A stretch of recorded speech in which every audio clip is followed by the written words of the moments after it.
Nee B Flat Earth. 10 reasons why I believe in the flat Earth. The horizon always appears completely flat, 360 degrees to the observer. Regardless of how high you go up, any curvature that you think you see is from curved aeroplane windows or GoPro cameras and fisheye lenses. The reality is that the horizon never curves because we are on an endless plane. On a globe with 25,000 miles in circumference, you would see a noticeable disappearance of objects the further they are, as they would be leaning away from you and dropping below the constantly curving horizon. Imagine being stood on a giant orange and walking over it. You would eventually go around it. The horizon always rises to meet your eye level, no matter how high in altitude you go.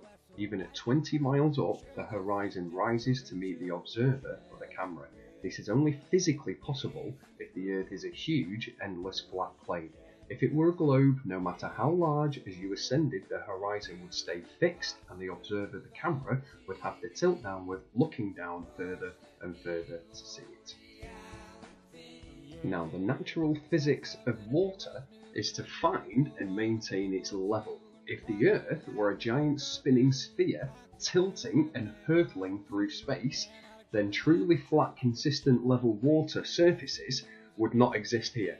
There would be a massive bulge of water in the oceans because of the curvature of the Earth, and if the Earth was curved and spinning, the oceans of water would be flowing down to a level and covering land. Some rivers would be impossibly flowing uphill. There would be massive water chaos and flooding. What we would see and experience would be vastly different. But since the Earth is in fact an extended plane, it's flat, the fundamental physics property of fluids finding and remaining level is consistent with experience and common sense. The water remains flat because the Earth is flat. So, if the Earth was a globe, a ball 25,000 miles in circumference, as NASA and all the other modern astronomers claim, and half the people here on the internet, or 99% of them, spherical trigonometry dictates the surface of all standing water must curve downward and easily measurable 8 inches per mile multiplied by the square of the distance. So this means along a 6-mile channel of standing water, the Earth would dip 6 feet on either end from the central peak. Every time such experiments have been conducted, standing water is always flat and nothing, absolutely nothing, dips over the horizon. The Sun is also a hell of a lot closer than we've been told. It is in fact in our atmosphere. You can clearly see that it is not 93 million miles away. Many times you can see the sun rays shooting out of a cloud forming a triangle, funny enough. If you follow the rays to the source, it will lead you to a place above the clouds, and if the sun was truly millions of miles away, all the rays would actually come in at a straight angle. Also, the sun can be seen, as you can show you now, directly above the clouds, actually creating a hotspot on the clouds, clearly not 93 million miles away. The sun looks close because it is close. It's really that simple. The sun rays will show you from a direct point of view, they do not travel at ridiculous light speeds.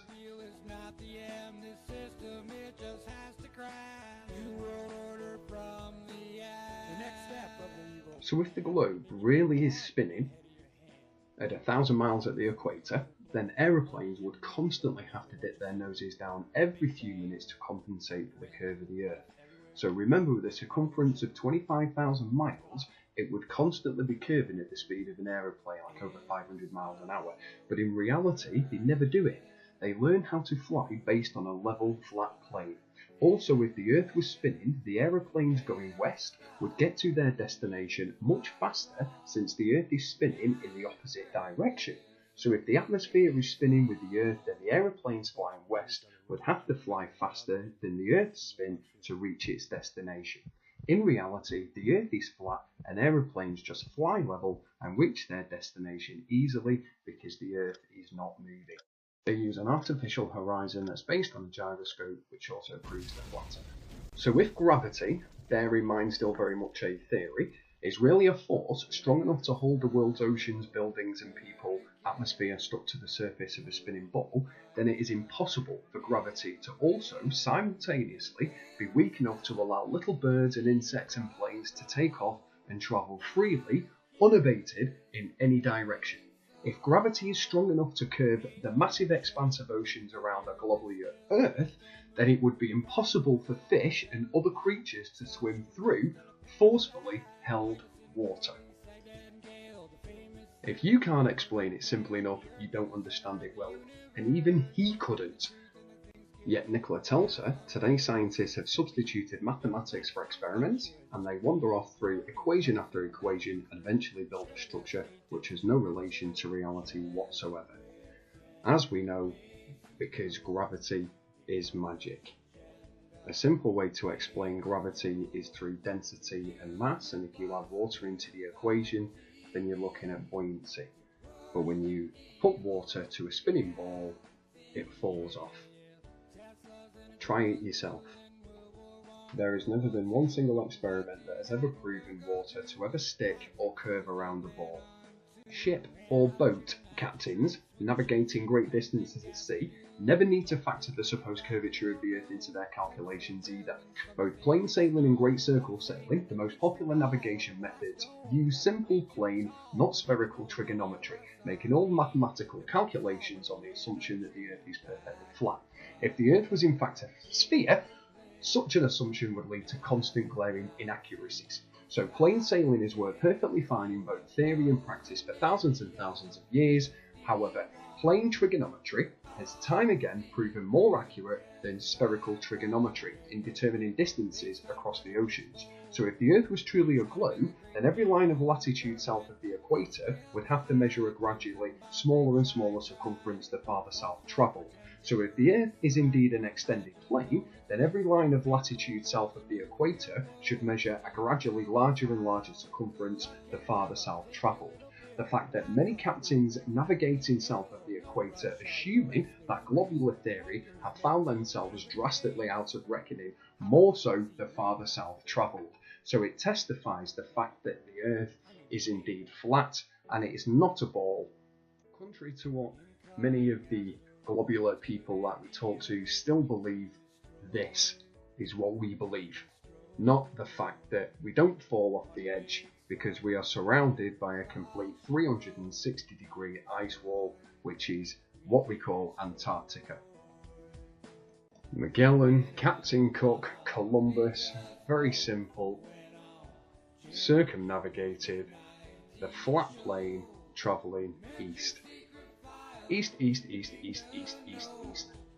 Very simple, very straightforward, does not need to be on a globular ball to circumnavigate a flat plane. The Believer, the Rowbotham and the current azimuthal equidistant map, with the United Nations, the olive branch, sort of symbolising Antarctica as well, and the ice wall, and the hidden powers, the elite, the Freemasons with the olive branch around it, and also the Grandmaster, sort of their hidden knowledge to what surrounds us. Airy's failure is an experiment that proves that stars move relative to the stationary Earth and not the other way around. By first filling a telescope with water to slow down the speed of light inside, then calculating the tilt necessary to get the starlight directly down the tube. Airy failed to prove the heliocentric theory since the starlight was already coming in at the correct angle with no change necessary, and therefore proved the geocentric model correct. And also you've got the Michelson-Morley and Sagnac experiments, attempting to measure the change in speed of light due to the Earth's assumed motion through space. After measuring it in every possible different direction in various locations, they failed to even detect any significant change whatsoever, again proving the stationary geocentric model. Flat Earth phenomenon is here. The New World Order was yesterday. Satellites in space, if you Google any single image whatsoever regarding a satellite, you'll notice they're all CGIs. Who took that photograph? It's a great question when people ask you about the MEMS. And if there are thousands of satellites in space, then why is the US military relying on blimps to defend against missile attacks? Signals are reflected or deflected off the lower atmosphere from tower to tower, which just leaves me with a very interesting quote from the head of NASA, Wernher von Braun, regarding the firmament. And these are all the beautiful different scriptures in the Bible mentioning the firmament and God's handiwork. Words are of course the most powerful drug used by mankind. Rudyard Kipling.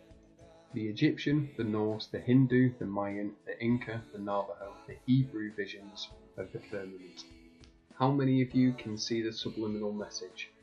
I'll give you a hint, it's in the NASA photo. The Creator created you, a biological masterpiece, just like the beautiful flat stationary motionless plane we live on. It is a magical book of history, his story. There really is only two sides to choose from. I know which side I'm on. Do you? The flat earth reality is what your eyes actually see. It takes more than a few minutes of research to undo a lifetime of indoctrination. This was the Divine Code. Nee B, Flat Earth, thank you very much for watching. Please tap that subscribe for more. And I just want to send a little message to all my subscribers. You guys, please be lucky and have a fantastic day. They start a project fishbowl. They try to make a great